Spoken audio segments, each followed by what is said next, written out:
It's very interesting, and I laugh, but it's a very very serious topic.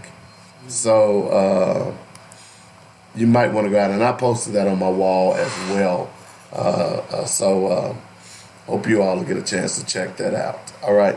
So we are live on YouTube now. I will post that link here in just a moment.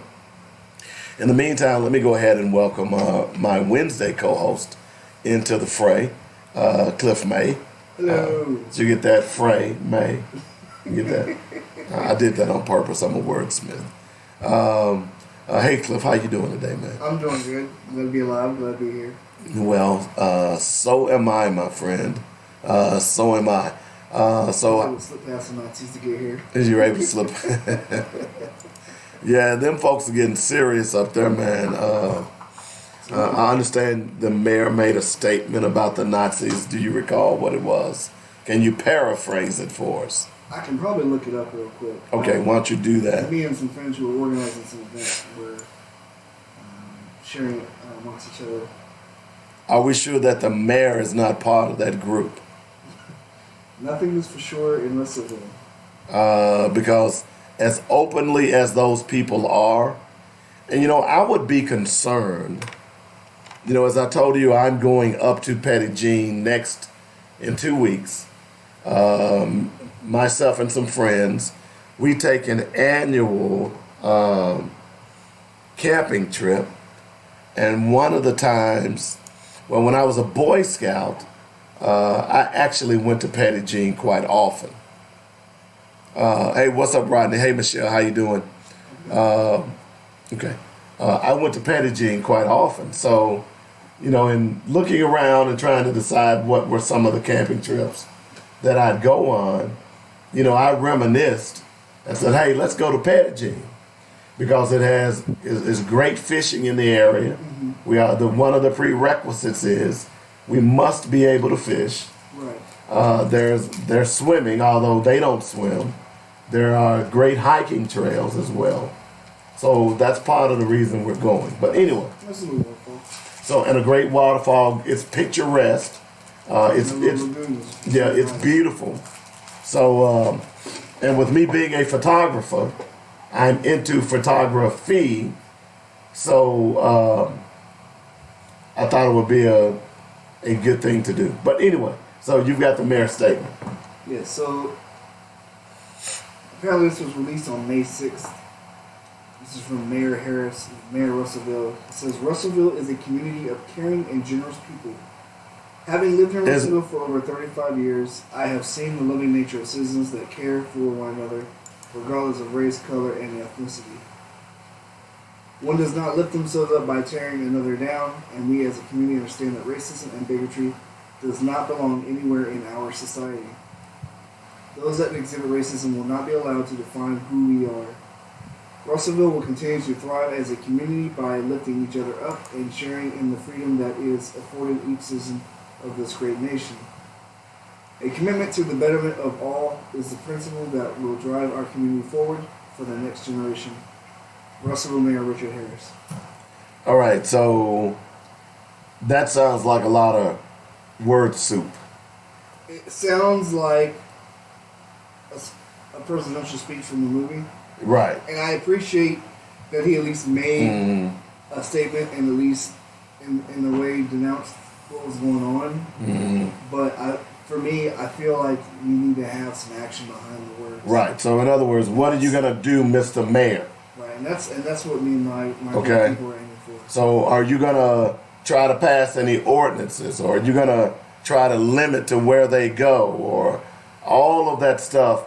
That if you are true to what you said in that statement, then you'll be trying. Now, look, you can't stop anybody from their First Amendment protest. Right. So as abhorrent as the Nazis are in America, they can walk around and protest.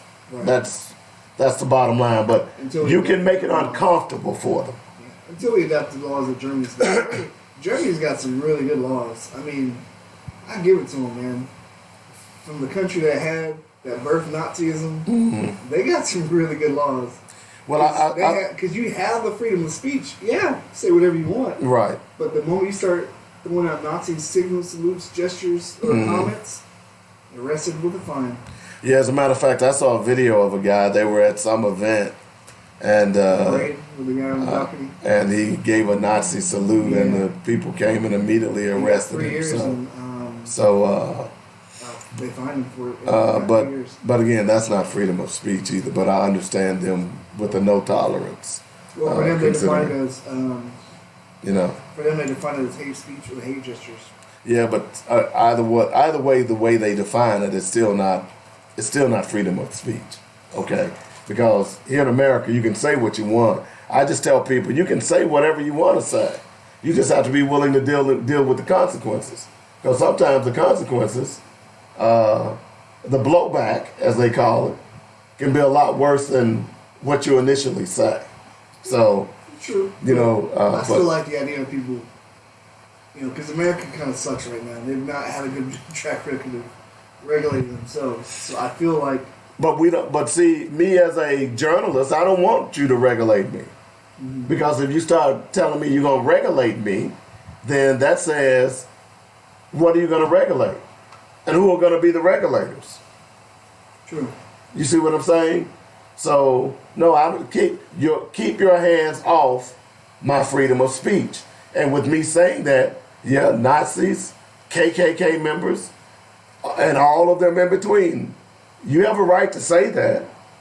But my thing is, I want to see you say it. So that's why I say, get you a telephoto lens, start snapping pictures of these people, and start posting them on Facebook. Because now, that's what Clinton's been doing. right, you have a remedy now where you didn't in the past. Oh, yeah. Now all you got to do, get your telephoto lens. In fact, the camera that I have, it's 140 zoom lens.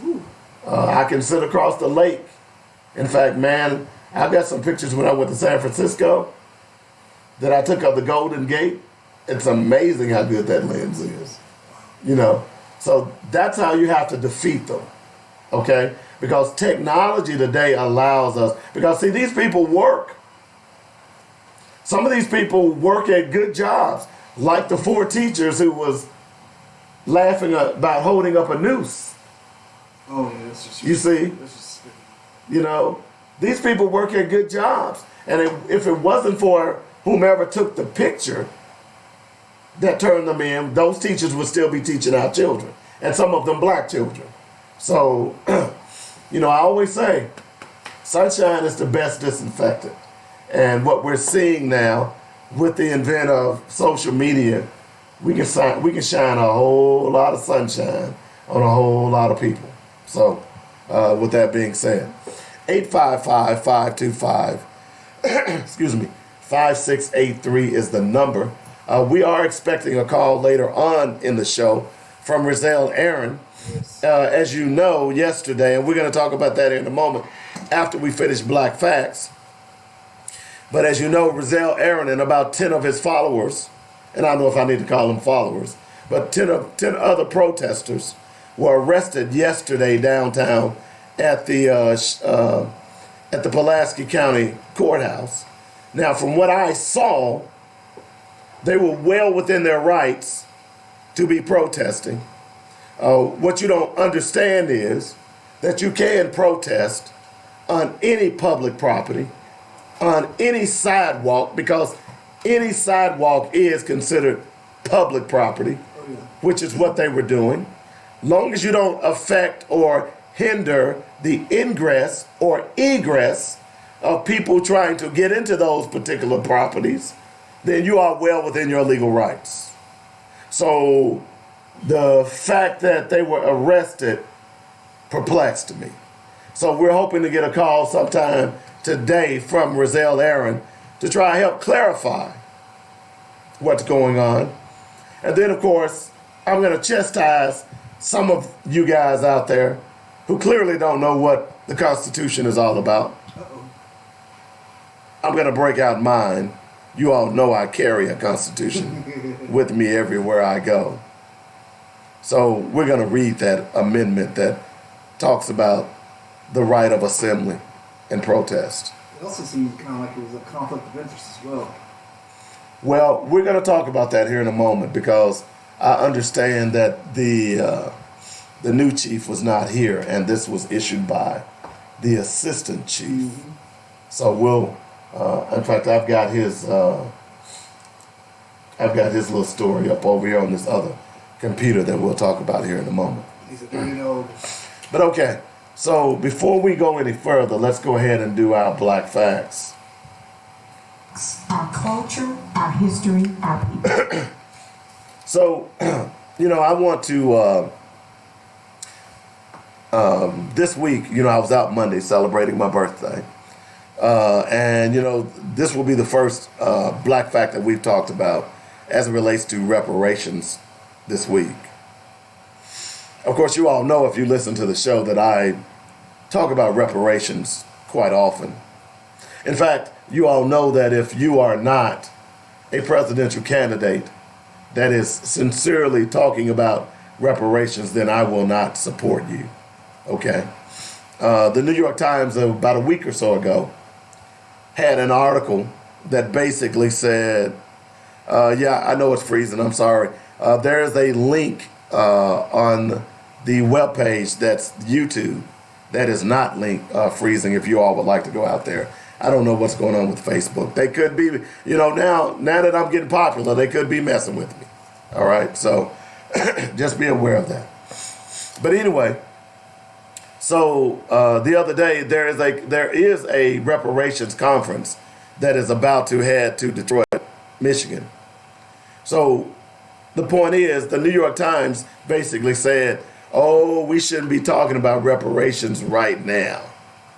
That was the crux of the article that they released. And to the New York Times, I say Boulder Dash. And if I were not on these microphones, I'd probably say something a lot worse. Because, you see, the New York Times is typical of a white newspaper. It's the same New York Times who recently published an article talking about we need to go and start a war with Iran. It's that same New York Times. So again, Malcolm tells you about the media. Be careful of the media. All right.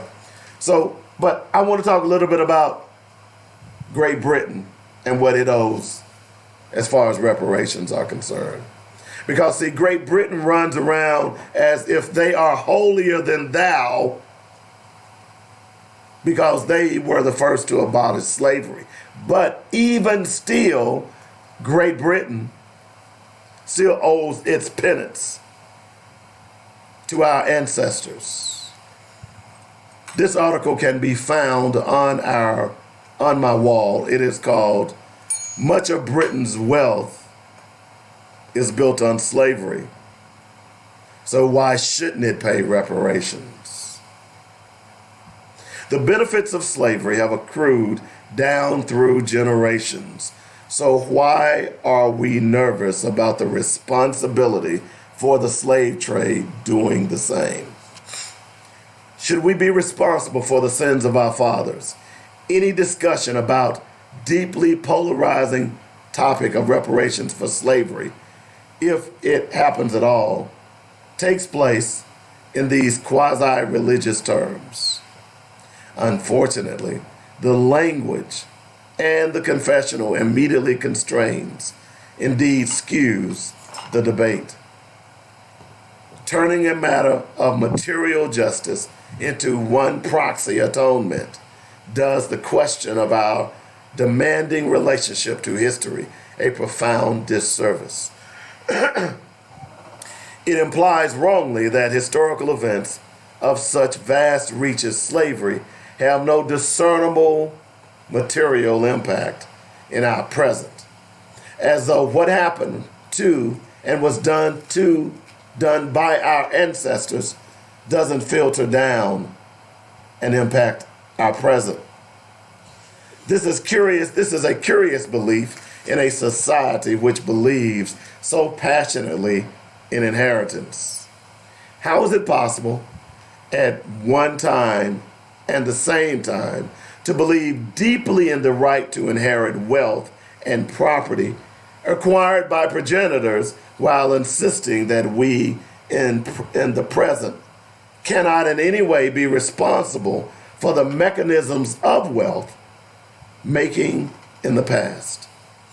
It's convenient enough my grandfather's house is my house, but how he came to that house, to own that house, is none of my business.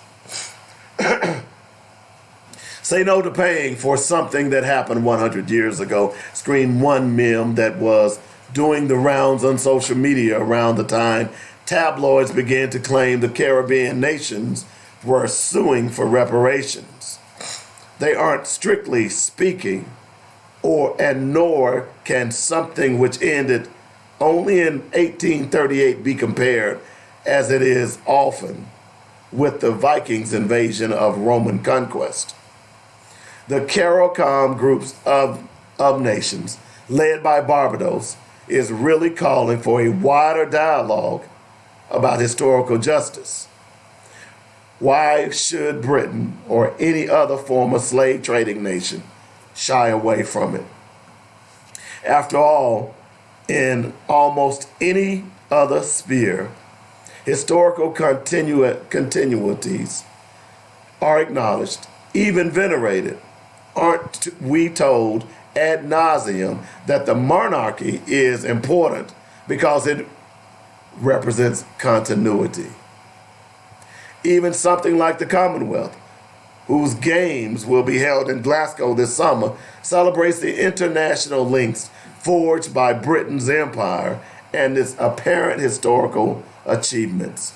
Britons are constantly reminded by politicians and historians to take pride in having given former colonies to those two old chestnuts, the railways and the English language. Seems a bit odd, if not thoroughly hypocritical, to then swiftly put distance between our proud present and the empire's rather flattering legacies, which include gargantuan impoverishment and dislocation across swatches of the globe.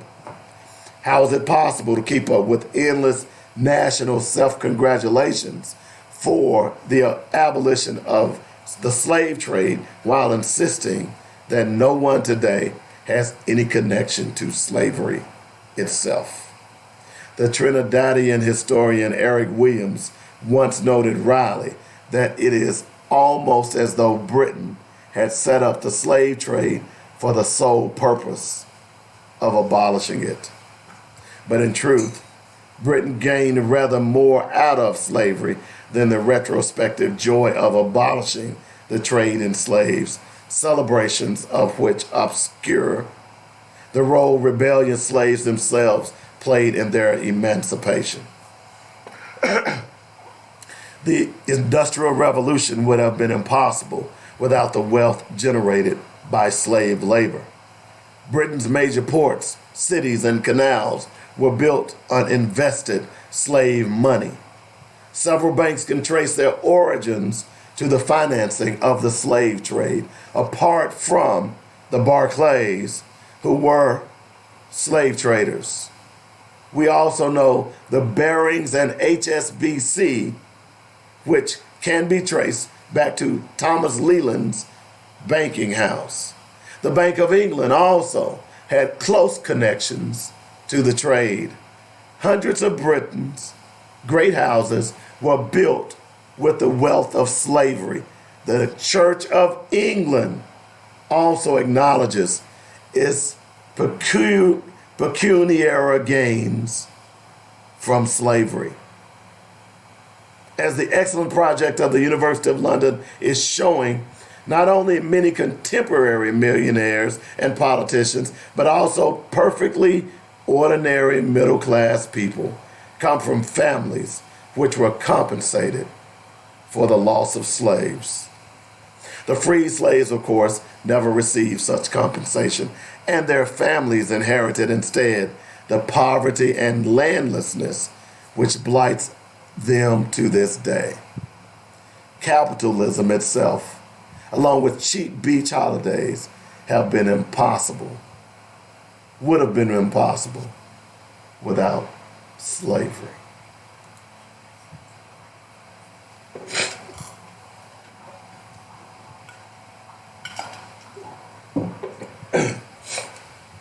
And if you would like to sponsor Black Facts, and again, I apologize for my cracking voice. I am losing my voice today, but hey, hopefully it'll get better.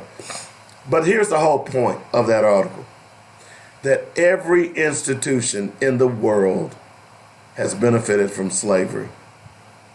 And when you try to make the argument that, oh, well, my folks, I don't own slaves, my folks didn't own slaves, then the mere fact that you can get a better loan than a black man because of redlining, the mere fact that you can live in a better neighborhood than a black man because of redlining, the mere fact that you pay cheaper insurance because of your zip code, you benefit from slavery, and you benefit from the vestiges of slavery.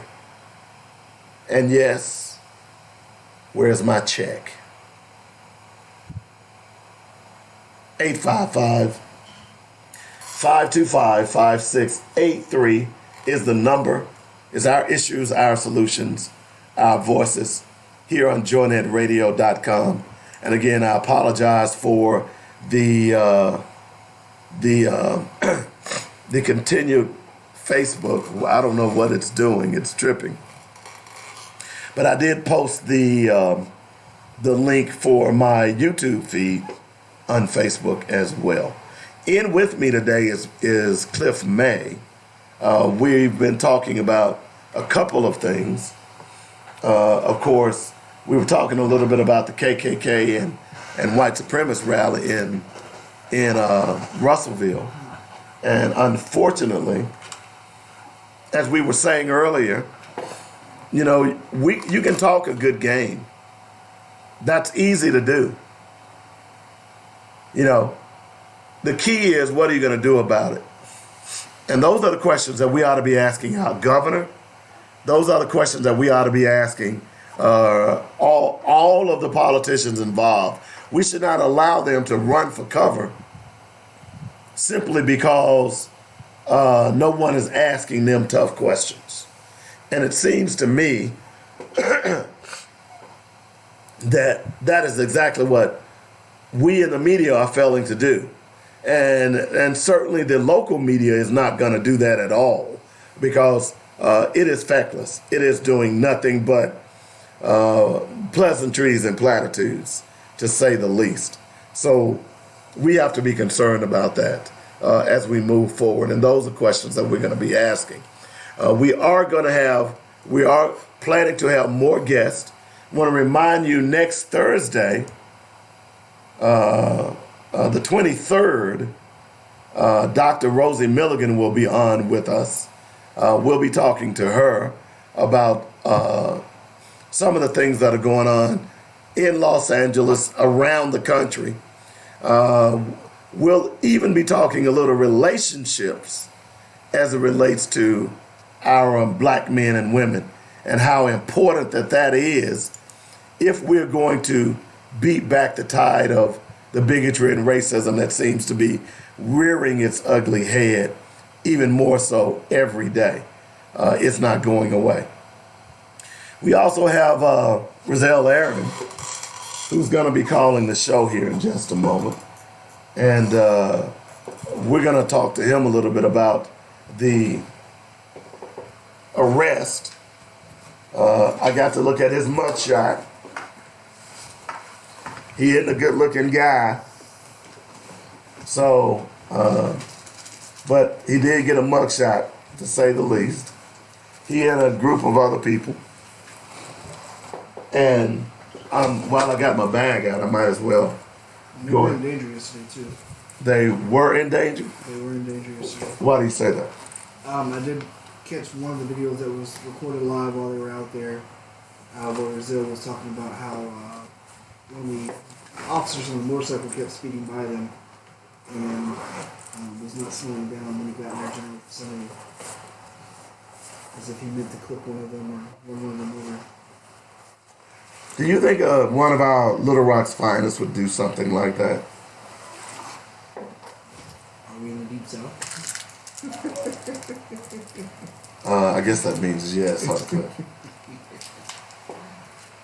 Just as sure as these cops don't want to live in Little Rock, Well, it's safe to say that some of them are racist and don't want to have anything to do with the people who live in Little Rock as much as they have to deal with them when they're arrested and tell them to go back in their house. well, hopefully we'll get a call from him in a little bit. He said his meeting is till 12:30, so we'll get a call from him and get some details. But as I said yesterday, I found it interesting that they would arrest them for exercising their constitutional rights. Suppose. I also, Jimmy Morris, who is a local attorney, and hats off to Jimmy Morris, who has told or who said that he would be representing every one of the protesters pro bono. So that's what we need to hear. But I'm hoping that they will also sue the city. Yeah, Now, definitely. I don't want the city being sued, It's a violation. but because that's my tax dollars. Okay? But we need police officers who know the law. And the video that I saw yesterday, the officer walked up to Rizal and said, "I was told I had to arrest you." Mm-hmm. Is that what you saw? Yeah. Now, the question is, He was relaying messages back and forth, but it seemed like it was a situation where he knew what was going on was wrong, but because he was outranked by the person giving the orders, he had to do what he had to do. And he seemed like he wanted things to not be escalated, and not that Rizal or anybody on their end would, but I think it was important more so on behalf of the police, because there's a group of them standing off to the side that looked a little sketchy, and they were there. well, it certainly seemed that whomever told him, now the question is, was it Chief Finks? Chief Finks, many people believe here in the local area that Chief Finks is smarting because he did not get the chief of police's job. And from what I understand, the chief of police is out of town. Right. That's from what I understand. So who would have told them to arrest those protesters? It had to be Was it the district attorney? possible. I mean, I guess it would just depend on their chain of command and how they have things set up for a situation like that. I would think naturally it would be the next person in the line of command underneath the chief of police, but it could have been the supervisor at the scene yesterday. Yeah, it could have been, but I don't think it was. I think they were trying to intimidate and send a message. Oh, definitely, yeah. No doubt Okay. there. And there were some people who got on Facebook, and I'm not sure if this was directed at Rizal's group or at the police. But there were people yesterday saying, well, if you should know the law if you're going to get arrested. That's just silly. And I was a little perplexed. What do you mean you should know the law? The law is clear. Okay? The law is clear when it comes to the right of assembly. The law is clear about the First Amendment. So why were you on Facebook chastising Rizal and his group if that's what you were doing? Okay? I'm just wondering. Because let me just read the First Amendment to you. Is it okay? Because, see, the problem is police don't know the law, and the American citizens don't know the law. Right. Well, they only go to the academy for a few months versus lawyers who go a couple years. So, no. Check this out. Did you know to get a cosmetology license, you have to go to school for 2 years? To be a police officer, you can be on the street in 6 months. Yeah. Think about that. That's not, and most of it is what, on physical conditioning and arms training. Basically. And You know nothing about the law. So most of these guys think they're the law, and they violate constitutional rights every day. So I bristle when I hear people having seminars to teach people how to cooperate with the police. Exactly. Now, I understand their logic, but it's anathema to the Constitution. It's undermining the Constitution. You see what I'm saying? Because if you allow police to violate your constitutional rights the way they've been doing for so long, then you get used to it. And before you know it, they push and they push and they push, and now you're at a police state, which is basically where we are almost anyway. Yeah, it's Okay. problematic at the core. There's so many things wrong with it. There's hardly any good with that situation. Like, I don't understand when schools bring cops in to do things like that for children of any age. Because I've seen videos online where they have cops come in and they're teaching them, obey the cops, and cops are good guys, and this and that and the other. No, they're not. It's all propaganda, man. Exactly. And the parents should know what's going on with their kids. If the police are coming, they should be informed. And they should be knowing what these people are telling their kids about anything that's taking place. So yesterday, as I watched the video, and Rozelle did his show yesterday, The Power of Justice. By the way, if you all don't know it, Rozelle Aaron is an ex-police officer. So Rozelle Aaron knows the law.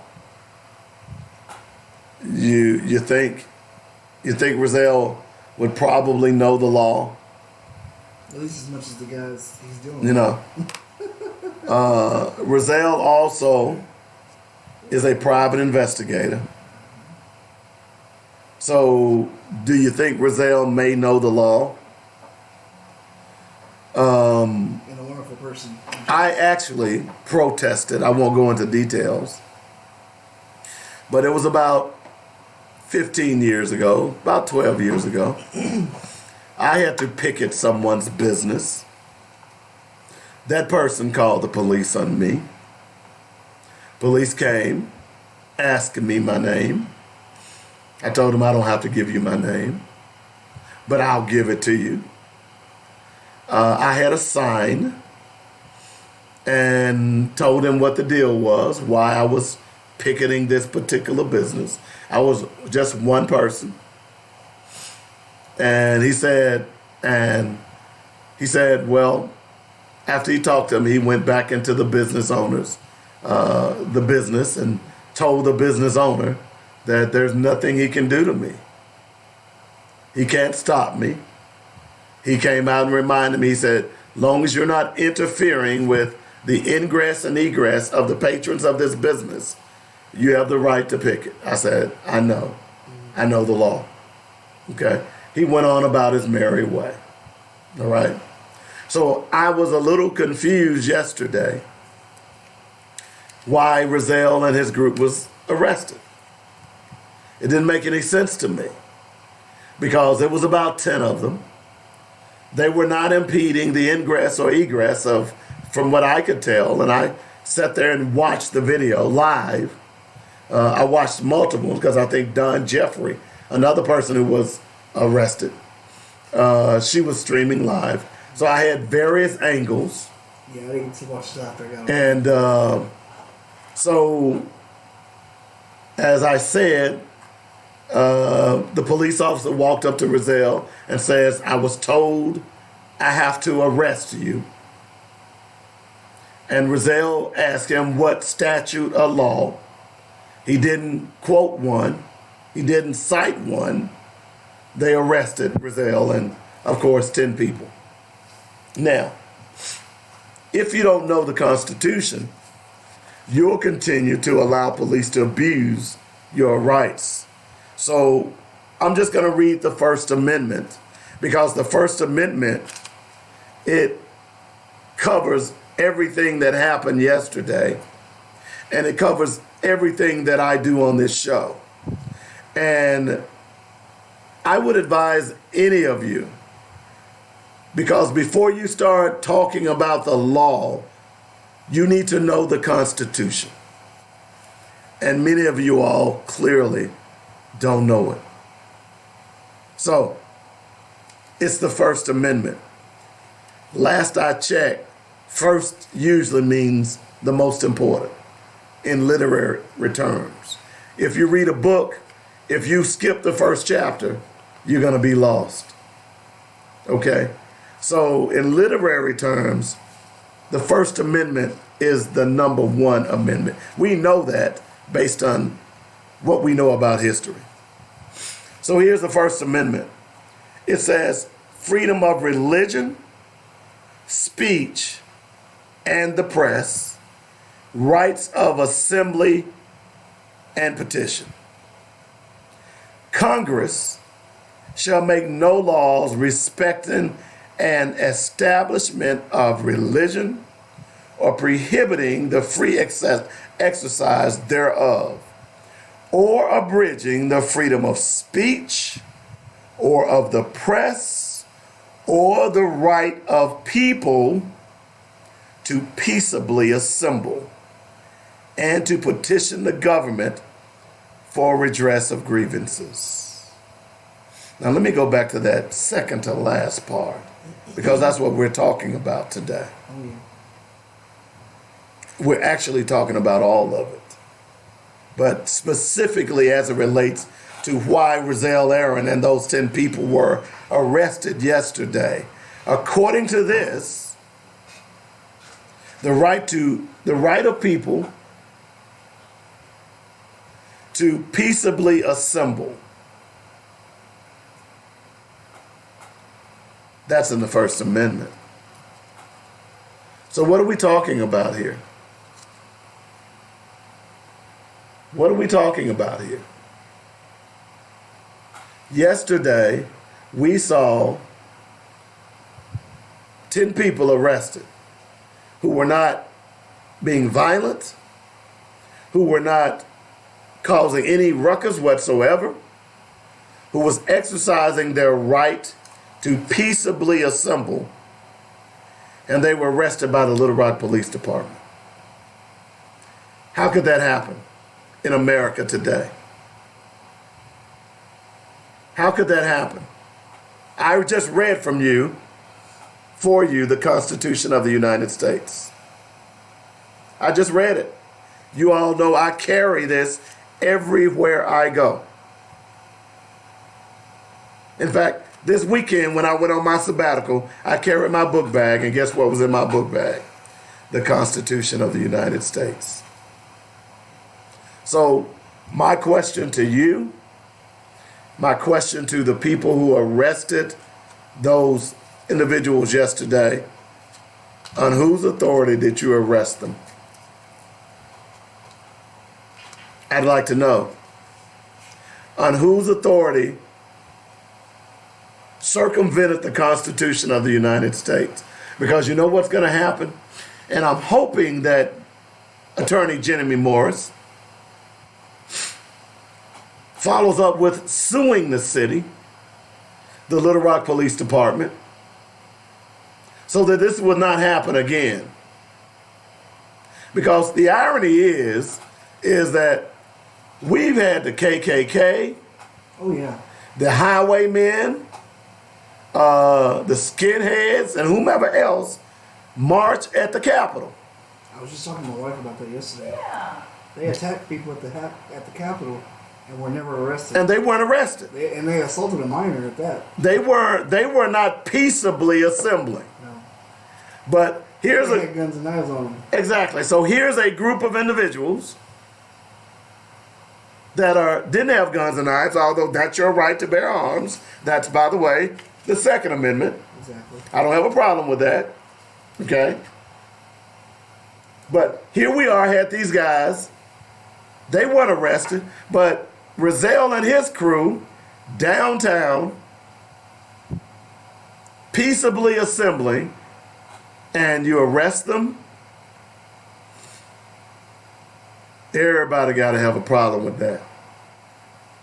If you're black, if you're white, if you're Hispanic, if you claim that you love the flag the way you like to wave it when it's convenient, then that should be problematic to everybody. Am I not right? Yeah. That should be a concern of everybody. Because, with a conscience or more, well, you don't even have to have moral values. This has nothing to do with morals. This has to do with rights, civil rights, individual rights. You don't have to have morals to adhere to civil rights. Well, I mean, even if obviously they violated the constitutional rights, but it's like you got these guys who are out there being violent who aren't arrested versus Brazil's peaceful group who were arrested. That's what I'm looking at. Like, as morally, ethically, you should be upset as well. Like, as well as the constitutional court. There's so many levels that should be frustrated. People should be frustrated with this situation. Well, I think what we have to get around here is this, is that the Little Rock Police Department is out of control. It's been out of control. Mm-hmm. And it doesn't like anyone walking on its turf, even though they don't live in Little Rock. Yeah. This is their playground, okay? So as far as I'm concerned, shoot 'em with safari.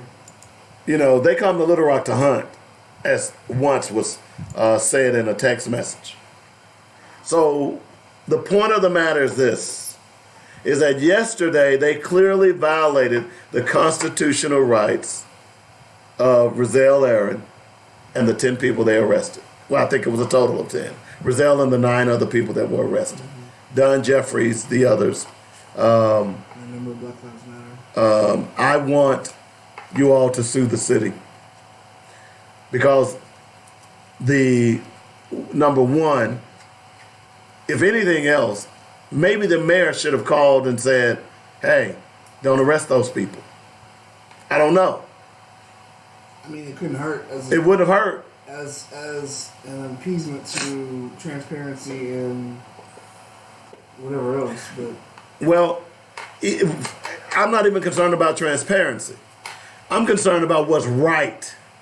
You see what I'm saying? Mm-hmm.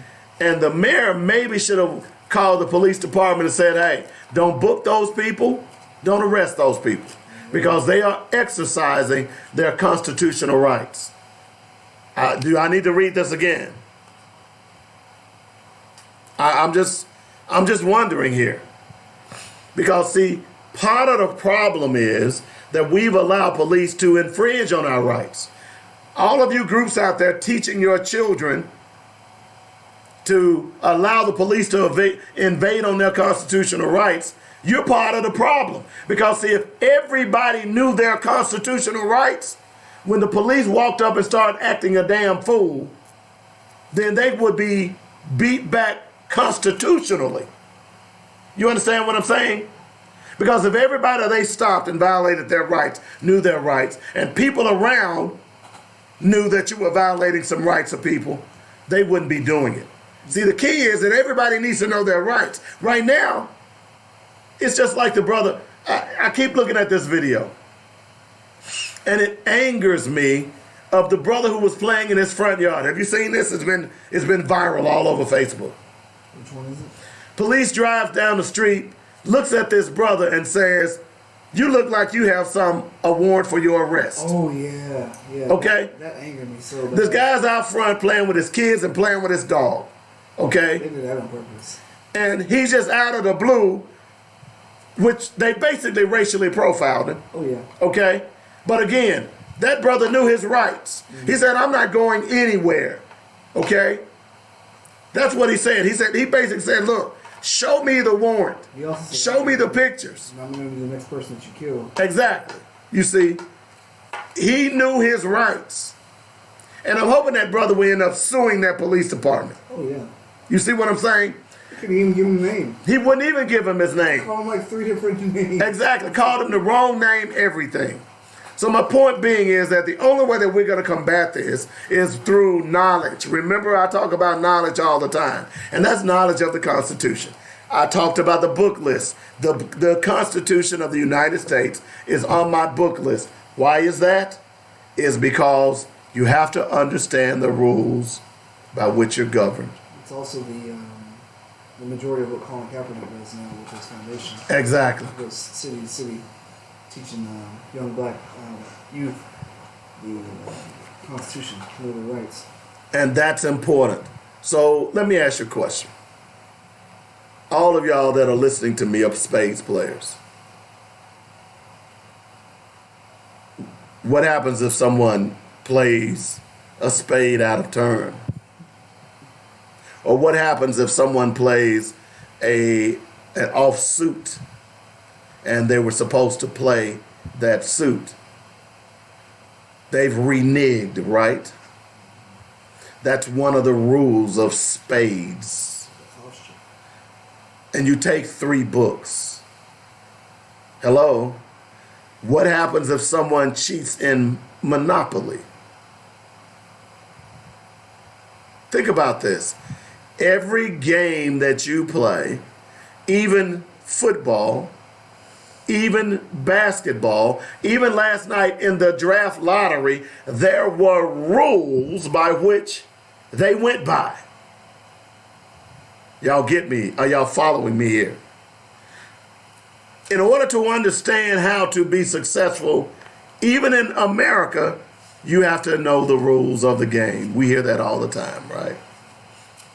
This is the Bible, the Constitution. And if you don't understand the Constitution of the United States, which we as black people do not, this is why we suffer. You know, Malcolm X said something profound. He said part of the reason he first didn't agree with Martin Luther King, do y'all know? It wasn't that he was anti-Christian. He was concerned about how this civil rights thing was moving forward. Malcolm said we should have challenged our humanity at the United Nations for human rights. In fact, blacks in America are the only group that have challenged its country for civil rights. And all the other minority groups around the world has went to the UN for human rights. So Malcolm disagreed with Martin's tactics, because look what happens. Every year, civil rights and voting rights are being eroded. Had they challenged the rights of our humanity, maybe we wouldn't be in this situation today. 855-525-5683 is the number. So again, I don't agree with you teaching your son to obey the police. I agree with you teaching him. And look, I posted multiple videos from ex-police officers, ex-attorneys, who says that you should not talk to the police. Okay? You should be exercising your right to remain silent. The last time, unfortunately, I have not been stopped by a police officer in some time. Police officer stopped me and I was still living in Nashville. Latoya says she wants her 3 books. Fight back, I know that's right. I was stopped in Nashville. He asked me, where am I going? I said, I'm not answering any questions. I said, here's my insurance, my driver's license, and my registration. He says, what's your name? I'm not answering any questions. He said, well, I can look at your driver's license and see your name. I said, yes, you can, but I'm not answering any questions. I believe the legal advice that I saw online from the lawyer was, they said that if you get pulled over, you give them all your stuff, to cooperate, but if they start asking any questions outside of, obviously, Those three items. what you just said, Yeah. you don't have to answer at all. No. There's nothing that states that you have to. And then They cannot ask you where you're going. They cannot ask you what's in your car. where you've been, what you're doing, any of that. Right. So say, for instance, they say, you have any marijuana in that car? You say no. Then they can challenge you. Yeah.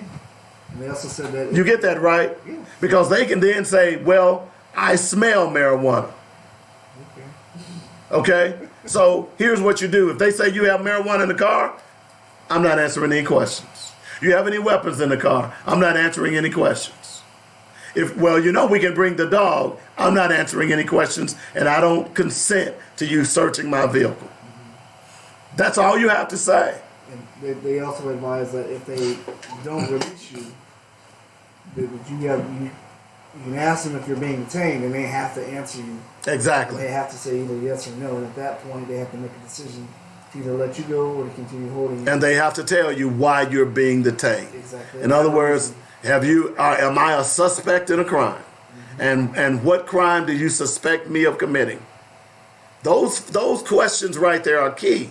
And what we're doing in some of these, and look, I understand why you're doing this, because you think that this will save your little black boy, your little black girl.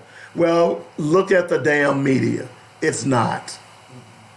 It's not. Because what we're running into is cops who don't give a damn about the law. In fact, cops who don't care about the law. And prosecuting attorneys. And prosecuting attorneys. I'm still perplexed about the police officer shooting the 14-year-old boy through a fence hole. Have you seen that one? I've seen that one.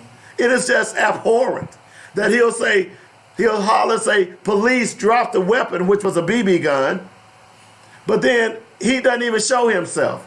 He gives the kid 0.6 seconds, So, 0.6 of a second, it's like 2-minute race. and you shoot him, and then what annoyed me to no end, that you then run over to him as if you're concerned about his well-being as he lay on the ground writhing in pain. I'm just simply saying, folks, the more of us who understands this book, the more of us who understands the Constitution, the less likely our rights will continue to be violated. That's really the key. That's what we ought to be teaching. But instead, what we're teaching is, oh, it's okay if they violate your rights so you can get home. Well, wait a minute. It don't matter. If that cop has had a bad day that day, You can still do whatever he wants. it's not going to matter what you say to him. But the more of us who stand up for the rights of the Constitution, the less they'll be able to attack you. Now, yesterday, you all know I read The Origin of Police, the Patty Rollers, as our black fact, if you missed that.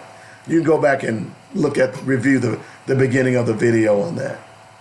These people are not about your constitutional rights. They don't care about you. In fact, I'll give you another little tip. Historically, we never have. If a police comes and knocks on your door, do not invite him in. Stand on the front porch and talk to him. Close your blinds. I don't care how friendly he may seem, but you know what happens? One thing I learned, and I know a few police, they're always on duty. And if they see something that's out of the ordinary, guess what? They have the right to investigate. You've already invited them into the house. So you can't say that you don't give them the right because you invited them into their house. Just a little word to the wise. Okay? 855-525-5683 is the number. That's how you get in touch with me. I appreciate everybody. What about the pregnant woman? You're right. Shit, by the way, you know that cop is going to get off, LaTanya. That cop's going to get off. You know, I talked yesterday, and as I talk every day, the only way we're going to stop this is hit him in the pocketbook. That's what Hollywood is doing in Georgia. That's what's about to happen to Alabama. You know, Alabama thinks a zygote is more important than a human being. Exactly. Y'all know what a zygote is, don't you? I keep seeing that all over social media, how people keep comparing the hypocrisy of being so bent out of shape and so concerned about abortion, but yet they don't care about the black children that are being shot by cops. That's the evangelicals. That's some of y'all friends, some of y'all people that y'all working with, y'all worshiping with. Pastor John?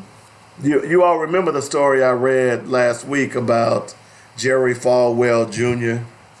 soliciting Michael Cohen to hide some racy photos? You wonder why Jerry Falwell Jr. is carrying so much water for Donald Trump now, don't you? Makes you wonder about Pat Robertson. Pat Robertson is just old and ignorant. That too. But That's the bottom line I on wonder him. if he's got just one or two things that he's hiding as well. I wouldn't be surprised, I wouldn't either. you know, because now all of these rich white folks think that they can get away with murder.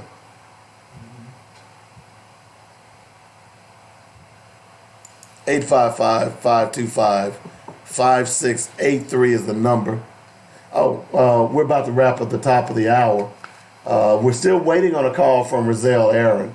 Hopefully he'll be able to give us a call to talk to us about the arrest yesterday. I am curious. I've got my Constitution here ready. Do you have one? You need to get one. 855-525-5683 is the number. That's how you get in touch with us. In with me today, Cliff May, straight from Clan Country. Hey, started working out. I got a name for my arms. You know. No more thunder and lightning. I call them Clan Killers. Only 2 Ks. There you go. Straight out of the mouth of Cliff May. Yeah, we're working out. Hey, I hear you. These last 2-3 weeks, I've been working out. All right. Getting ready. Don't end up in jail and we got to take a bond for you. I got to get an attorney, I know. Getting that World War II body ready. 855-525-5683. Our issues, our solutions, our voices. It's Black Focus Radio on joinnedradio.com. Clan Killers, huh? Yeah, that's what I've been telling everybody. Man, I got my second job at the gym. I got free workout. Rock mattress and more. Bundle and save I've for been in there. package deals just That's pretty for original. holidays. Our first bundle starting at $5.98. Perfect for dorm room. Bundle deal 2, only $15.99. Enough to fill your first apartment. And fill your home with our third bundle starting at only Yeah, I was worried about $24.99. Rizal Let's get these deals while they last. Special pricing going on now through the end of the year. Celebrate this holiday season I had with to work. something I new. got home. Bedrock mattress and more. I saw that there was a bunch of $39.01 live South videos from University in protests. Little Rock. Let me check these out. Yep. I didn't get a chance to watch. I didn't watch all of them. I watched like maybe two or three of them, maybe. And then I saw that they were being booked and processed and stuff. And then I noticed it took them forever to process them. So okay, they're dragging their feet on purpose. Oh, yeah. Processing them because there's no way it takes like 3 hours to process 10 people on top of whatever crap you already have. And I'm pretty sure, I know Little Rock is not a crime-free city, I'm but from law firm, and I want to help each you know, other. it takes like Whether it's criminal defense, bankruptcy, personal injury, maybe or 3-4 minutes per person to process them. I can give you 501. If they don't take you down there and make you sit in the cell for a while to try to sweat you. Primary objective Yeah. is to provide you. It shouldn't take no more than 5 minutes Our to office process address one is person. 415 Norfolk So Hill for them to have in Little Rock. I'm attorney to go to Thompson, and I want to 10 provide people, you with and you can do more than one person at a time, I'm sure. Uh-oh.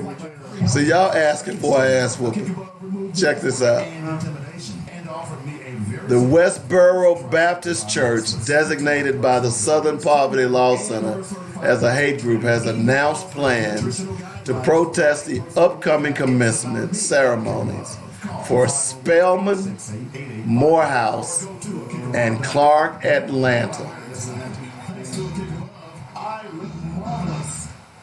Mitchell Funeral Home welcomes all of Arkadelphia and Arkansas. In Clark They County necessarily since want to, man. Look, 1966. a lot of people At are Mitchell passive, Funeral Home, but they understand that the you go to funeral Atlanta, is a look what's celebration of wrong. life and Do they not know the legacy. So demographic of entire Atlanta? staff takes great pride The whole in the damn town is caring, black. personal, and professional services they provide. Cremations, funeral planning, They don't burial know- policy, life insurance, notary, They and can't expect monuments to walk out of are their just lives. a few of the services they offer. Flexible packages are available as well. Mitchell Funeral Home appreciates That whiteness the won't make trust you and so far. confidence placed in them and will continue to enhance their services so as to serve you better. Call now. Get connected. 870-246-2611. That's 870-246-2611. Call, click, or come by. MitchellFuneralServices.com. Don't wait till we're needed. Call us now. Let's walk through this together. 870-246-2611. It's quality you can appreciate and service you can depend on. At The Mitchell views and Funeral opinions Home. expressed today on Black Focus Radio are not the views and opinions of the station, its management, or its advertisers. Now, let's get ready to focus on our issues, our solutions, using our voices on Black Focus Radio. Welcome to Black Focus, the show designed with our community in mind, where we focus on our issues, developing our solutions, using our voices. Central Arkansas, surrounding areas, and the nation. Get ready. Black Focus starts right now. Phone lines open at 855-525-5683. So here's your host, David W. Coleman and Robert Webb. Hey, welcome back to the show. Start a watch party with Black Focus Radio. Just go out to the space and click watch party, and that means all your friends, wherever they are, they can catch Black Focus Radio as well. I want to appreciate all the people that are doing that already. I found that out the other day. I saw someone do a watch party. Did you know that, Cliff, Mr. Tech guy over there? Yeah. Listen to you, just think you're so smart, don't you? Man, on the days when I'm not working, I'm watching the show. I do invite all kinds of people. Well, there I you go. above the 2 minimum. There you go. Dave. Well, excuse me, Cliff. It's usually like 30 or 40. So go out and check that out. Of course, this is the second hour of the show. We are expecting a call sometime today from Rizal Aaron. I'll read to you from his recent Facebook post. It is my understanding that the Little Rock City administration didn't make the decision to arrest protesters yesterday. The Little Rock chief of police was out of town training yesterday, and Assistant Chief Finks was acting as chief of police. Finks was responsible for giving the order to wrongfully arrest peaceful protesters. I am not sure why Finks is afraid to say that he gave the order. Finks, man up. Maybe it's because he's a member of the Little Rock FOP. Maybe he was being a good boy and taking orders from them. Inquiring minds want to know, who is the genius who violated the constitutional rights of those protesters yesterday? I certainly would like to know. If it was Chief Finks, because the Little Rock administration, that means the mayor would have had to say that, or the prosecuting attorney would have had to say arrest them. But I'm pretty sure the prosecuting attorney didn't, because he better know the law. So I'm wondering myself, who gave that order? Can y'all help a black man out? While y'all talking about that, I got to throw this one out there for you. So there are certain places that the KKK and hate groups don't go. Have y'all noticed that? They never march in the hood. They'll talk all that noise, but they never march in the hood. So the Westboro Baptist Church is about to stick their necks out. And although I don't wish for violence, but I'm sure hoping you get your head slapped off. You all know the Westboro Baptist Church, don't you? That's that church that protests gay and lesbian funerals and soldiers' funerals. They think for some reason or another that they've been appointed by their white God to be judge and jury of their fellow man. Well, apparently, the Westboro Church is going to be protesting at a couple of HBCUs. Now, the Southern Poverty Law Center calls the Westboro Church a hate group. So this hate group is going to be protesting at commencement ceremonies at Spelman, Morehouse, and Clark Atlanta universities. Did y'all just get that, right? Spelman is the all-black female college. Morehouse is the all-black male college. Clark Atlanta is co-ed. They are part of the HBCU. So the Westboro Church, they are going to protest. Wow. Y'all bold.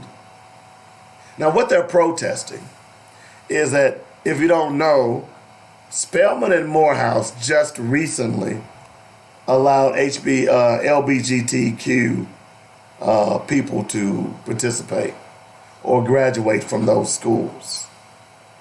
They are after Clark Atlanta. Let's see, what was the reasoning? Basically the same thing. So here's where I'm hoping that you get the tinkle slapped out of you. I'm hoping that all of those black people that are down there don't let you mar those celebrations of commencement. And I hope that the Atlanta Police Department, which have issues of their own, trust me. Yeah. They had the Red Dogs back in the 90s. Oh, yeah. I hope they rain fire down on me. Because here's the one thing that they don't realize. They have a lot of community support in the area, too. So I don't... These are private colleges. Yeah. They get public funding. But they're private And colleges. historical. So it's not like you're going to be able to traipse up on that campus with your signs. And in most cases nowadays, when they have commencement, they typically will have it in an arena or an auditorium, which I have no doubt it will be the same here. So these people will not, and then you have to give out tickets. Right. That's what I was going to bring up. Like, how are they planning on getting in? Exactly. Even if you make it onto this private school, most times you have to have tickets, and each student will get so many tickets. Exactly. Regardless of how big your family is. Exactly. So somebody's going to get left out in the family and have a bad attitude. But that's how it goes. So the interesting thing is, I'm pretty sure it'll probably be at a public arena, one of the arenas in Atlanta. And I guess I could probably look it up if I wanted to. But you need to be real careful. The one thing I know about millennials, that they ain't going there. They will fight you in a minute. Some of them. Some of them, yeah. These, I think.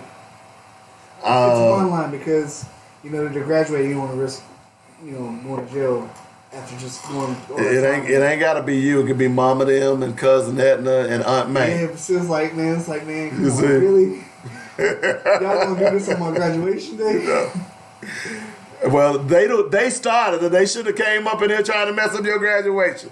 We needed to put them in place. I'm serious. I can see it happening. It's what they deserve. They deserve to have. They deserve to get smacked around. Point blank. had it been my family member graduating there, I'll probably do whatever it takes to ensure the safety and the enjoyability of the situation. Like, you don't want to have it ruined because I can see it, so you can see it. You know how black folks is. Yeah.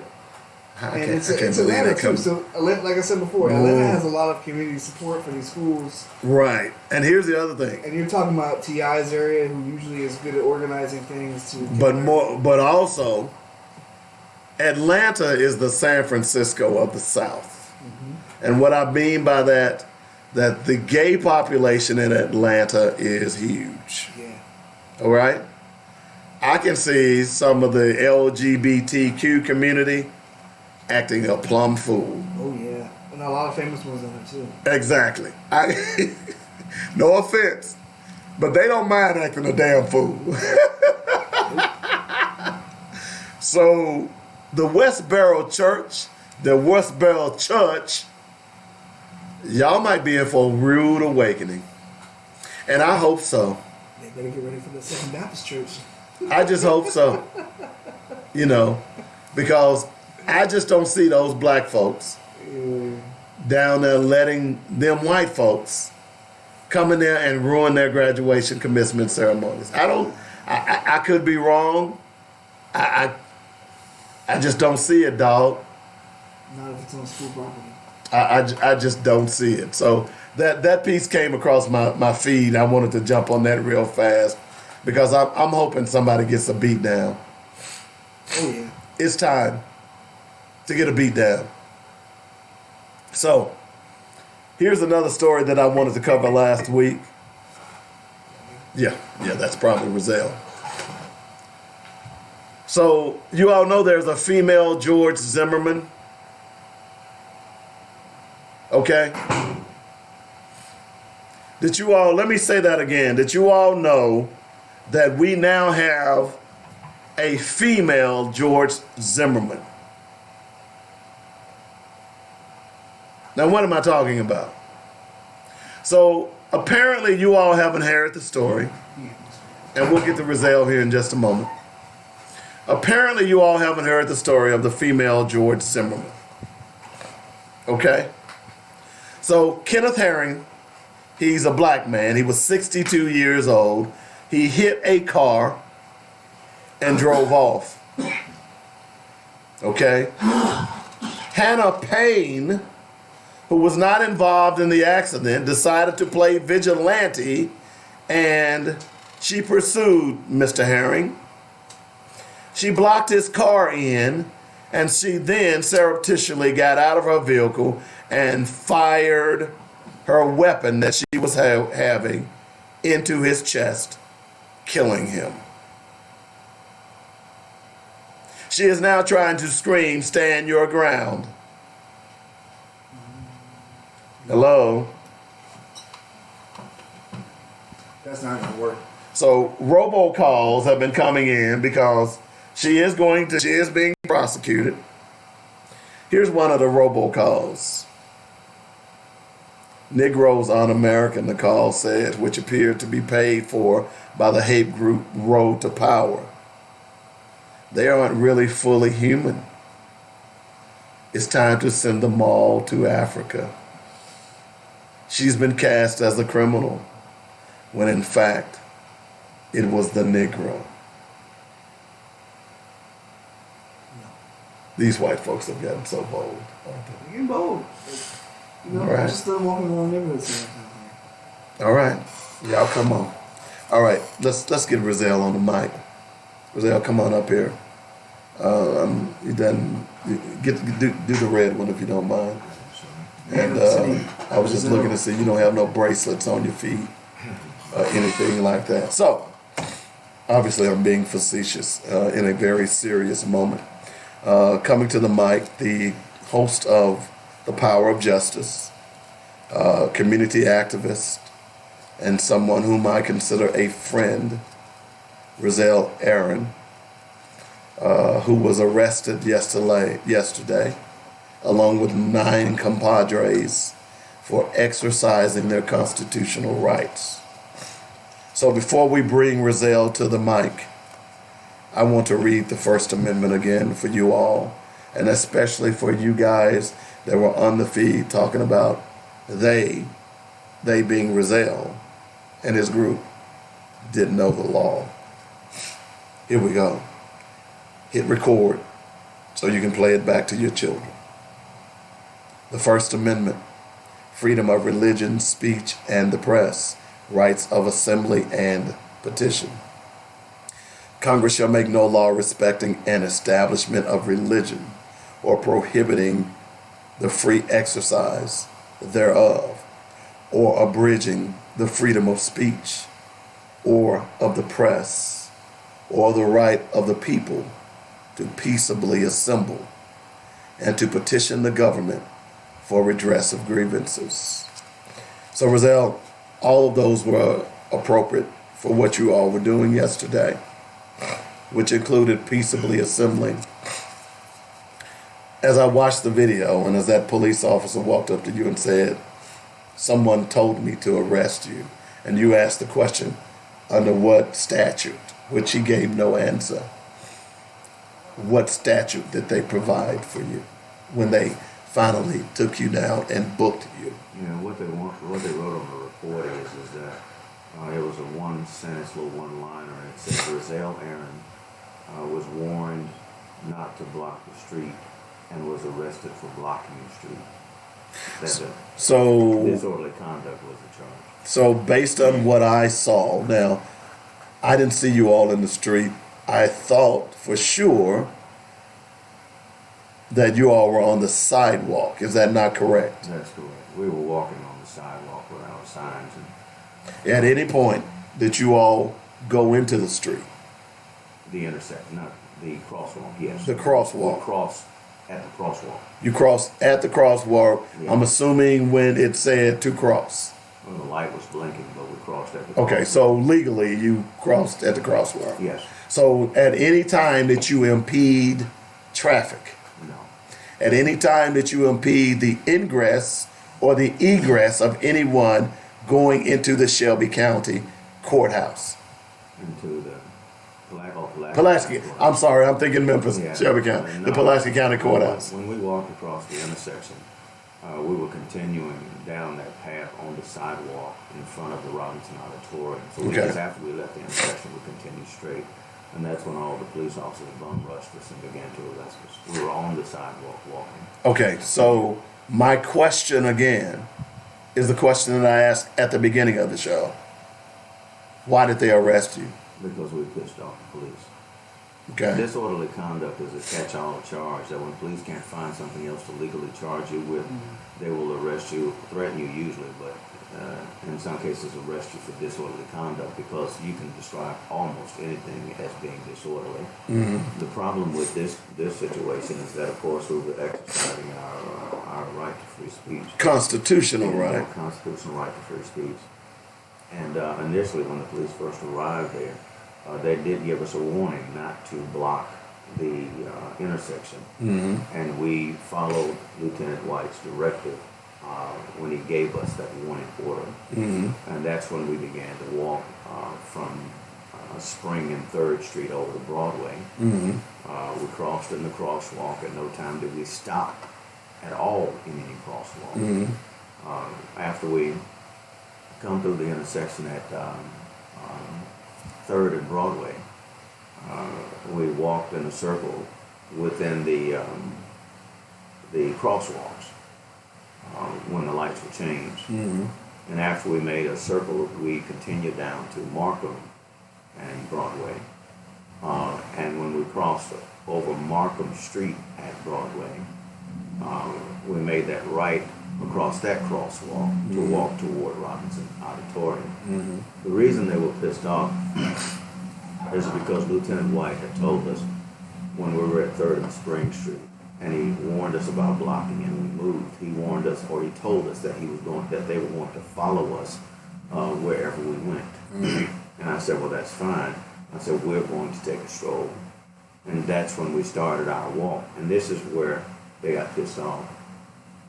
Because once we got to Broadway and 3rd Street, they had to move all of their police units to that intersection. Mm-hmm.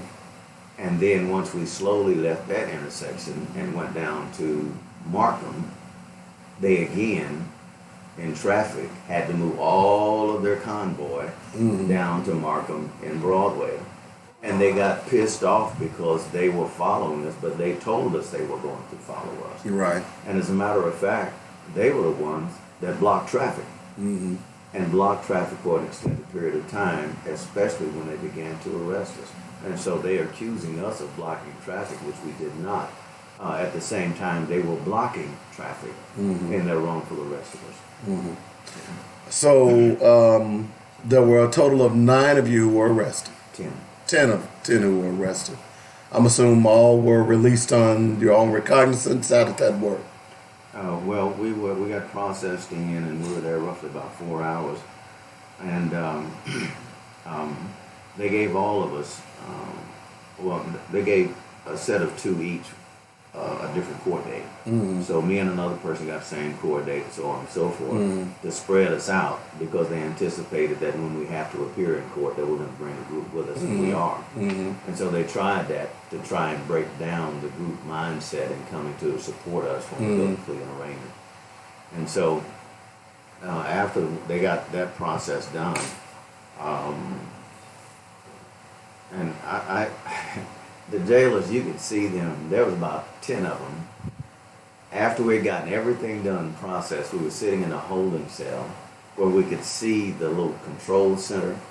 There's like 10 jailers sitting there doing nothing, laughing, talking, joking with each other while we're waiting to get out after we've already been processed. And then finally, one of them, after they get done jiving around for about 45 minutes to an hour, they finally come and bring us out of the cell and move us to another cell where we had to wait to sign paperwork to get out. But they took us out of the holding cell, I think 3 or 4 different times. And then they would do one small thing, like they'd bring us out, take a photo, stick us back in, bring us out, do fingerprints, stick us back in.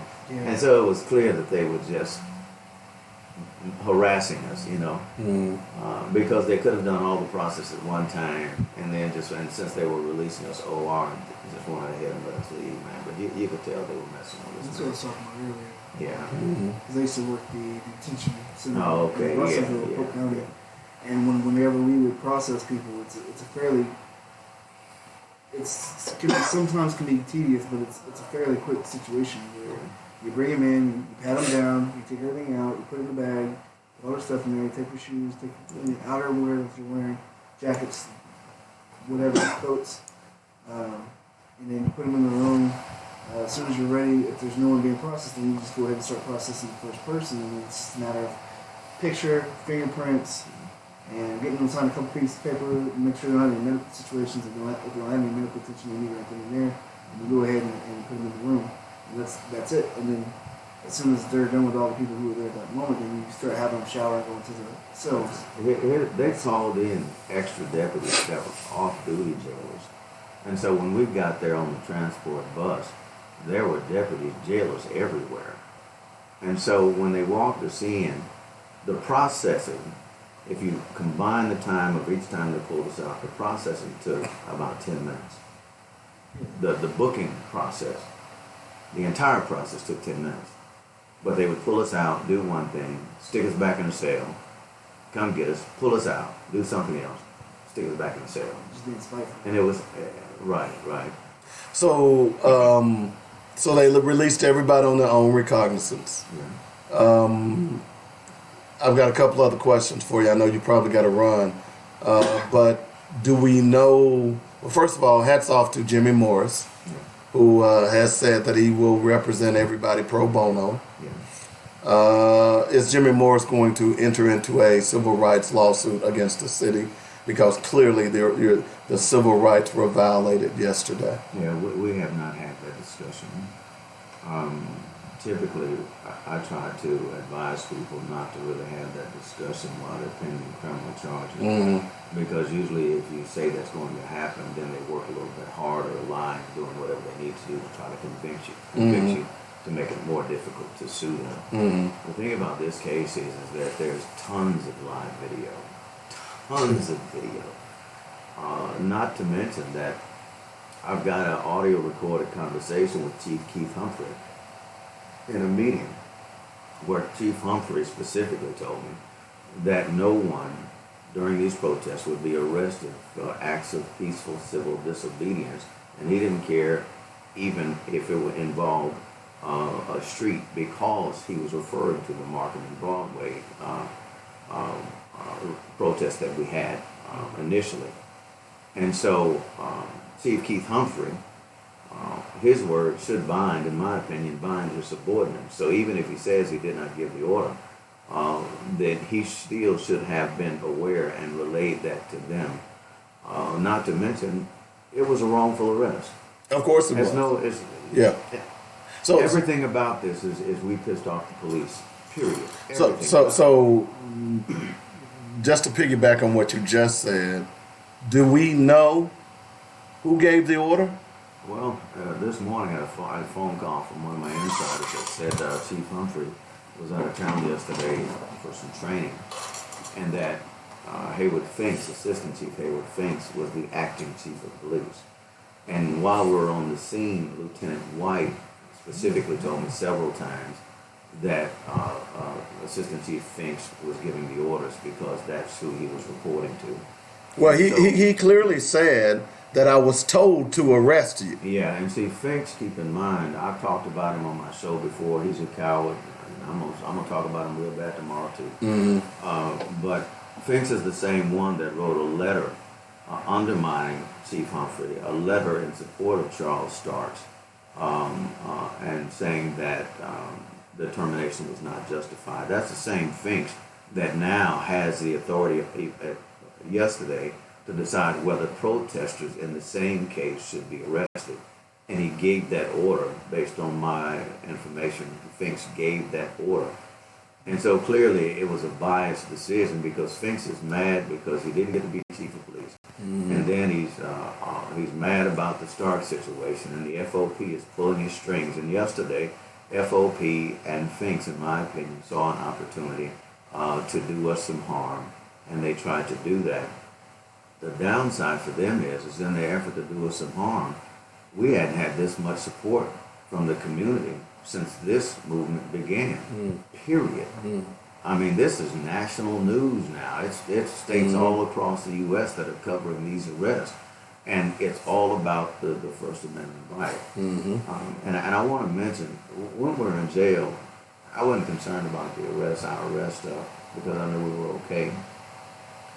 But when they brought us into the jail, from the time they brought us in to the time we left, the jail was filled with nothing but black people.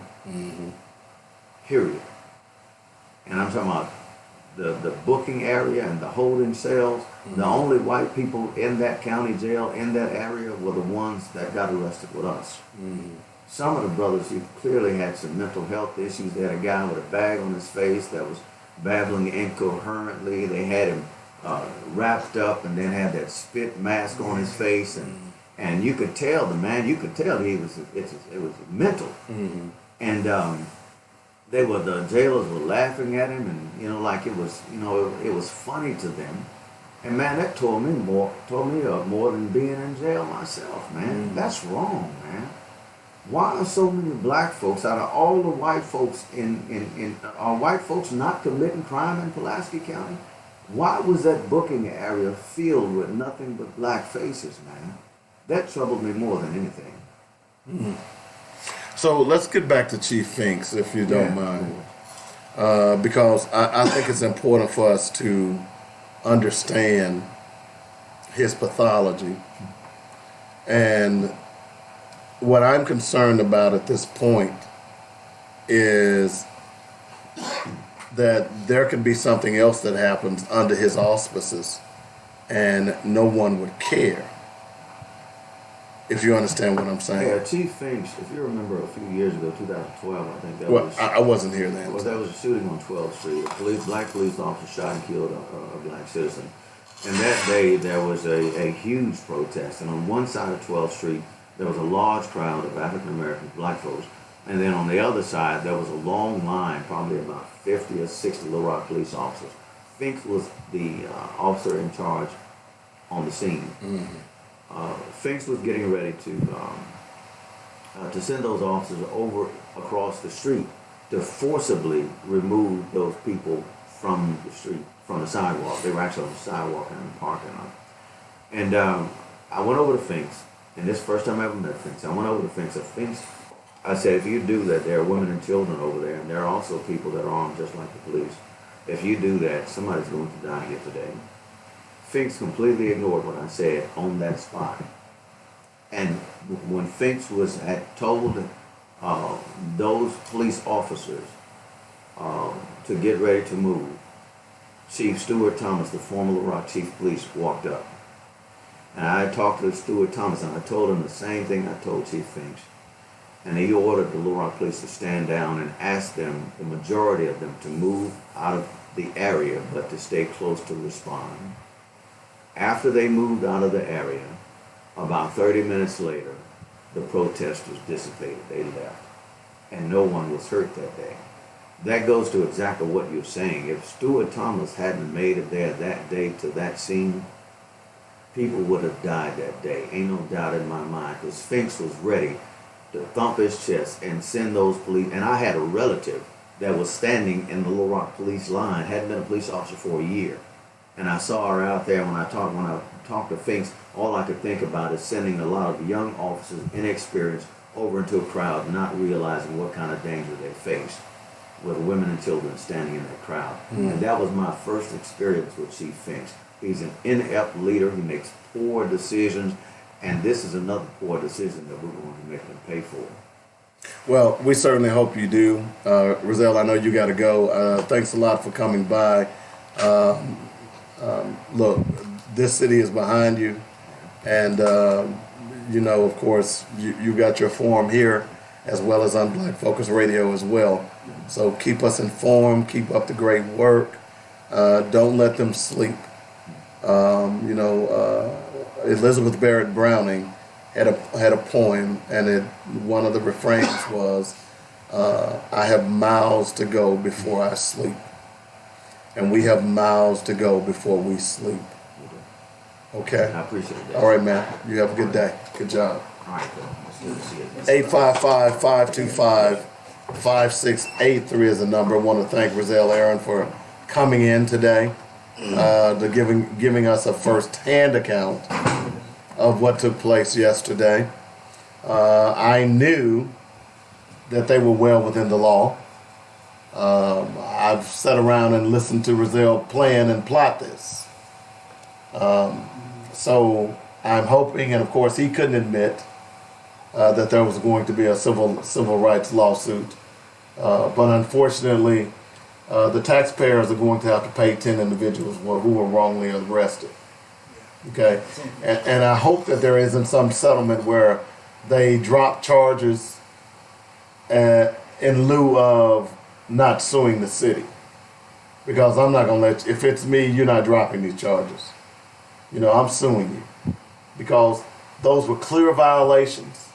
As Rozelle said, there's plenty of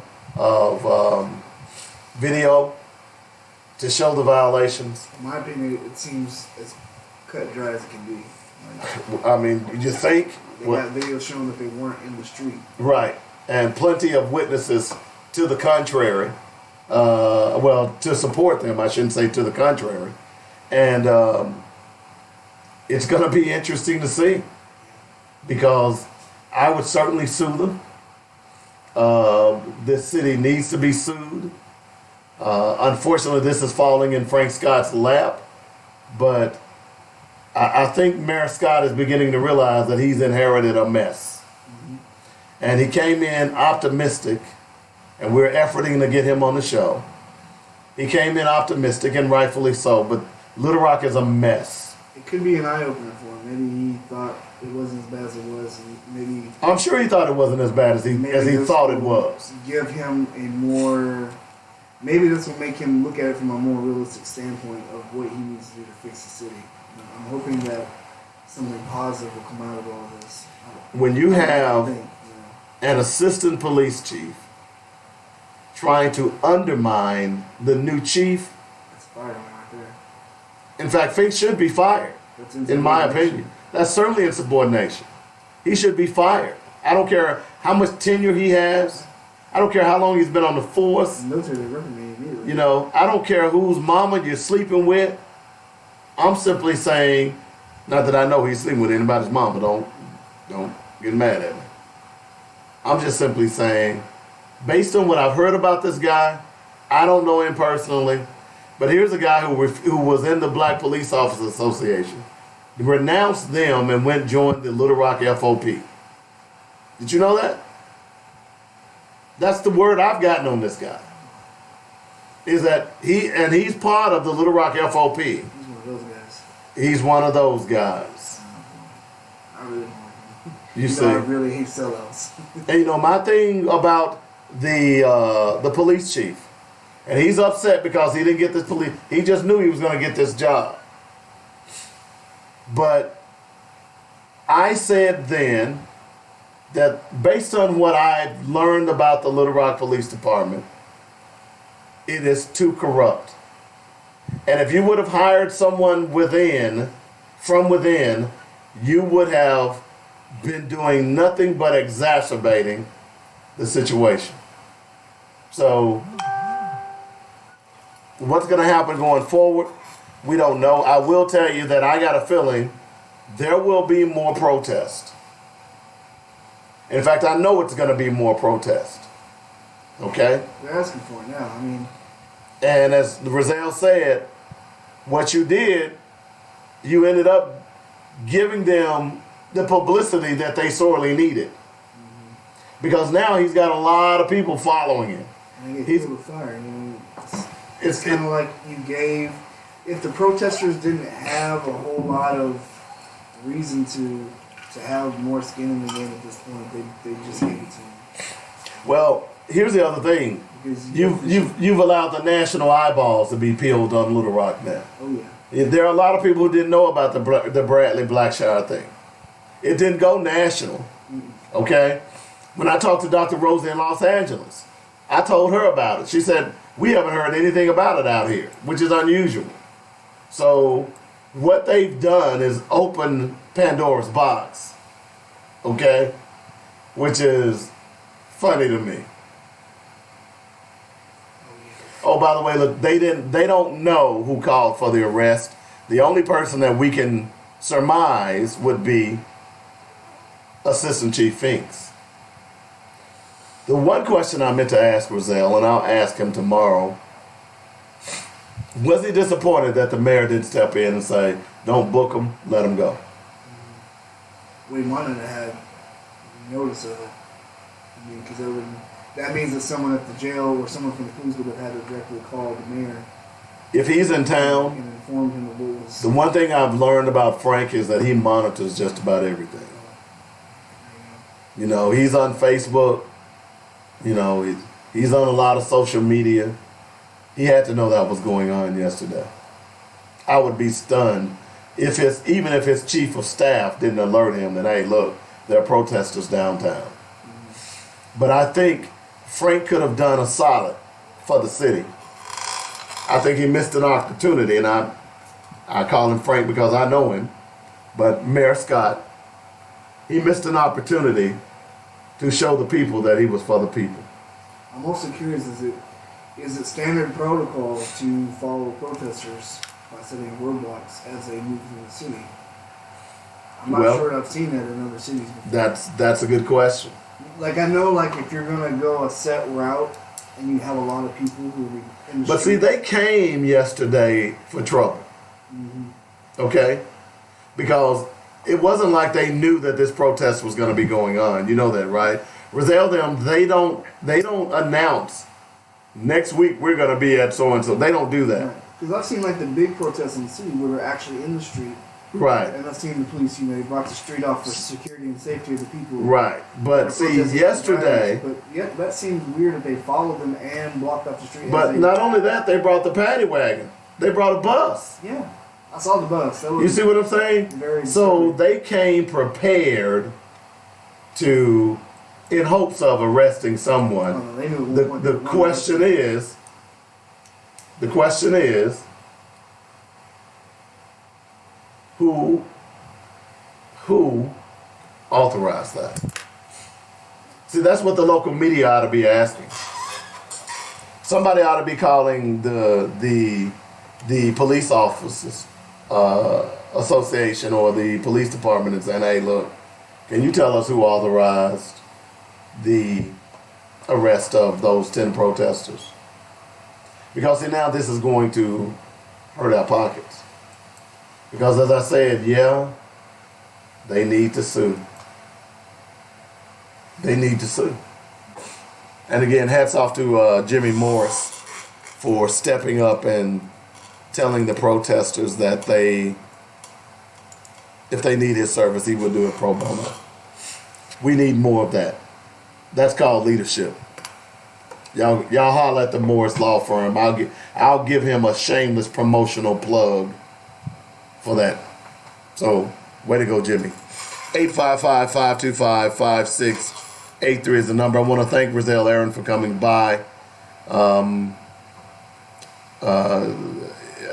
couple of points.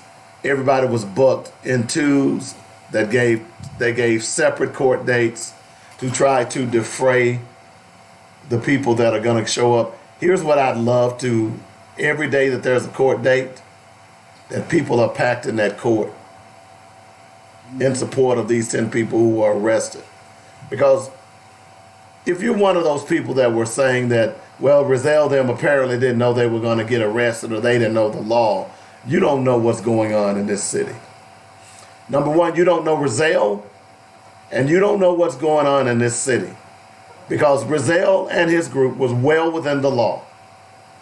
Even before I said it, I knew it.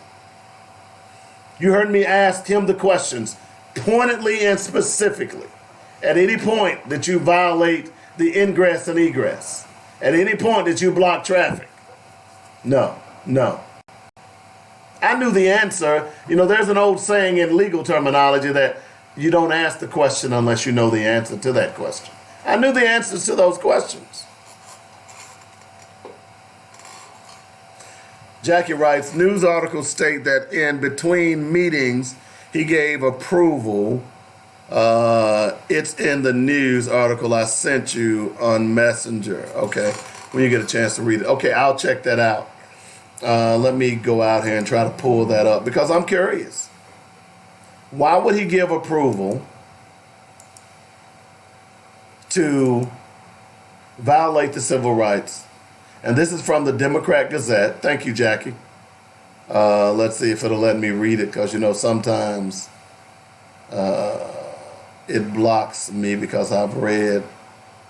Let me pull it up on another PC and see, because it, you know, what they do is it examines your IP address, and if you've read so many articles per month, it'll block you. But according to the Democrat Gazette, it was Boss Hogg Finks, who apparently said arrest these people.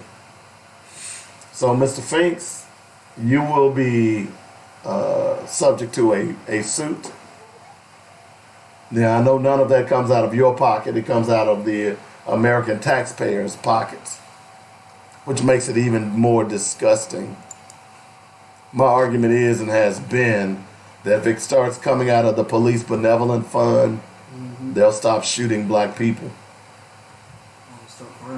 They'll stop violating their civil rights. That's the only way this problem is going to be solved, folks. That's the only way. Because right now, these people think that they are above the law.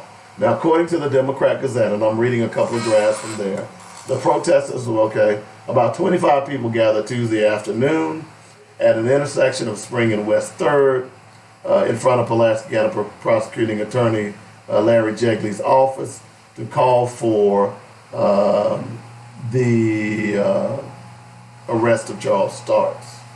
Okay. The prosecuting attorney's office announced on April 19th Starks would not face charges. Arrest reports for 10 protesters list a single misdemeanor charge of disorderly conduct, and each report said the reason for the arrest was the protesters were blocking traffic. Among those arrested was Rizal Aaron, Blackshire's uncle and coordinator for many of the Blackshire protests. Okay? According to Aaron, we are going to jail for doing the right thing. Hands still cuffed as he sat inside the bus that police had pulled onto West Markham. We were arrested for walking down the street.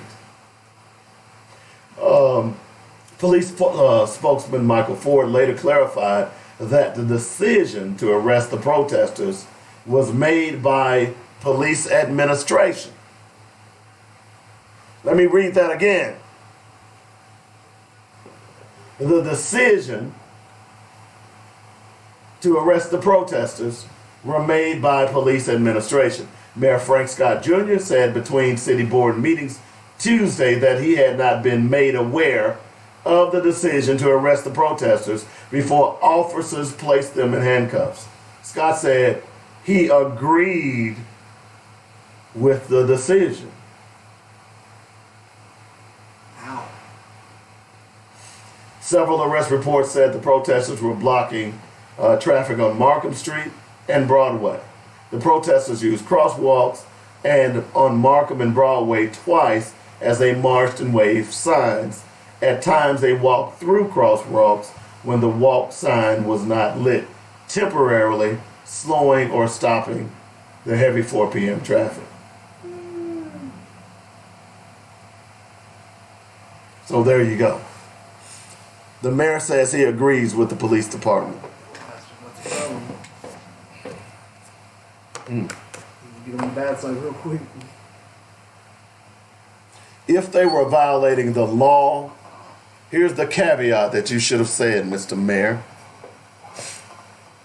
because you certainly can agree with them being arrested for exercising their First Amendment rights. Now, I am not anyone to put words in the mouth of the mayor. The mayor is very learned, he's very articulate, he can speak for himself. But what you should have said, if they violated the law, then I agree with the police. Now, I wasn't in that little press conference you heard, but that's kind of problematic to me. Yeah, because they could have told him anything he would have. That's problematic to me. 855-525-5683 is the number. That's how you get in touch with me. What you don't know, Little Rock, is this isn't going away. So I am right now looking at the video. They are on the side of the Robinson Auditorium, and they are on the sidewalk. Okay? In fact, let's get some sound here, if we can.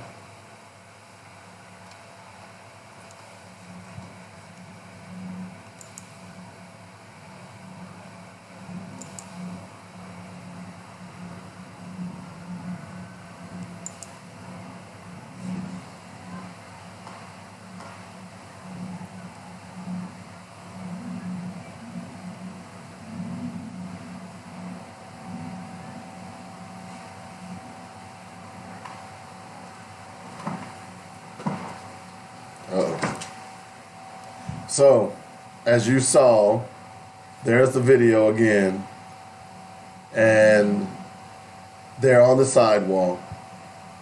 Don't quite know why they're being arrested. And I meant to ask Rizal one other thing. I noticed that they took his telephone. I'm wondering if they did, Rizal, you probably need to get a new phone because it's been hacked and they probably put all kinds of spyware on it, just to be on the safe side. I'm just letting you know. So that's where we are today. That's what's going on in Little Rock, folks. Yeah, we've joined, and here are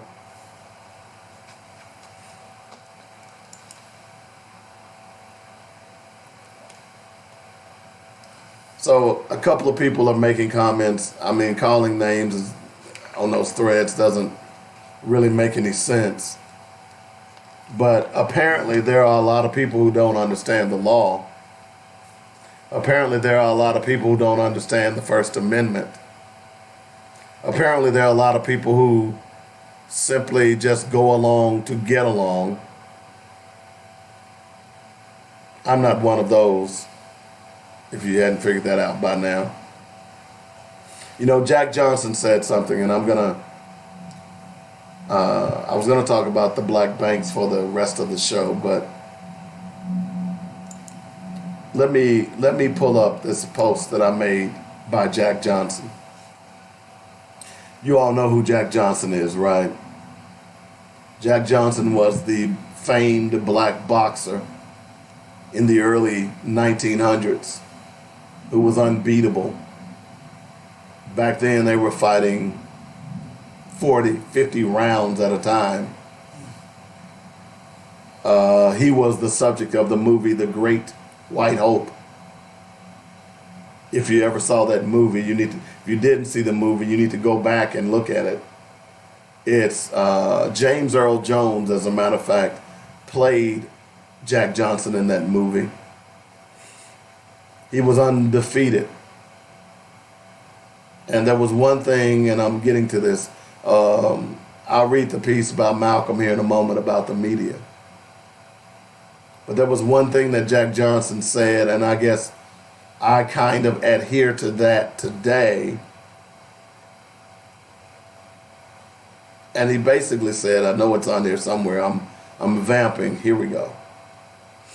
Jack Johnson said this, and this is the attitude that every black person should have going forward. I'm black. They never let me forget it. I'm black, all right. I'll never let them forget it. That's deep. That's how I feel. And that's exactly how I feel. And when I saw that the other day, I had to post it. And as a matter of fact, I'm going to repost it again. Because see, so many people are running around trying to hope white people don't see that they're black. You're dyeing your hair. You're coloring your hair. You're straightening your hair. You talk about black people as if they are some type of plague. Or there's something different from yourself. So those statements by Jack Johnson are profound. I'm never going to let them forget that I'm black. I wear my blackness everywhere I go.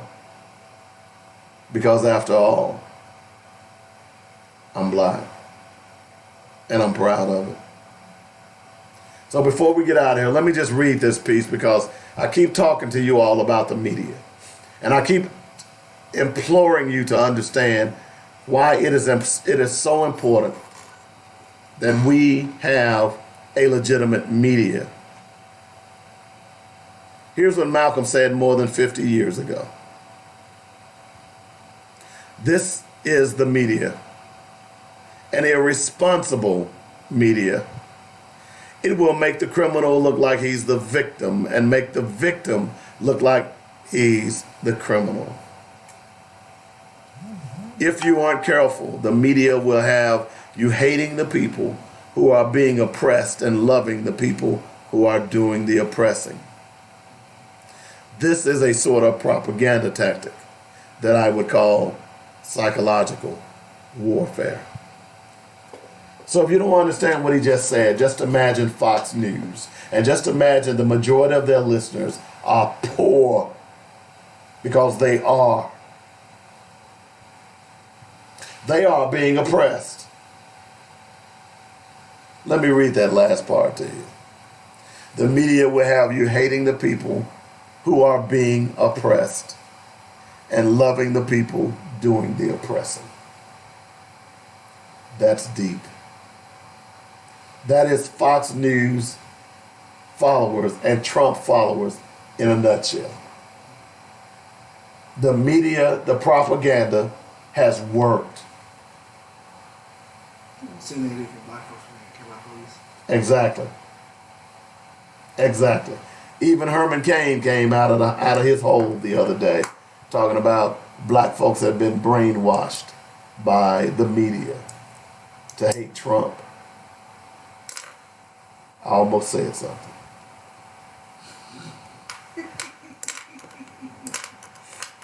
But I'll rest my case. Well, anyway, folks, I hope you enjoyed the show.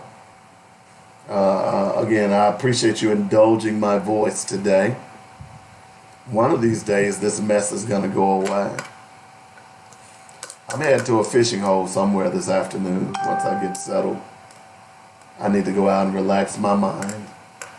Gonna take a cold one, take my chair, and sit out there and see if I can catch me some brim. Yeah, good job as always. Stay away from the KKK, the Nazis, the skinheads, the highwaymen. Okay. Although if you get in jail, we know an attorney. Yeah. So Jimmy Morris, he'll take care of you. Hopefully he'll call him Marby. Okay, or a Mobby. Which reminds me, we are working on trying to get multiple guests on. We're going to start going national. We'll get some local guests as well.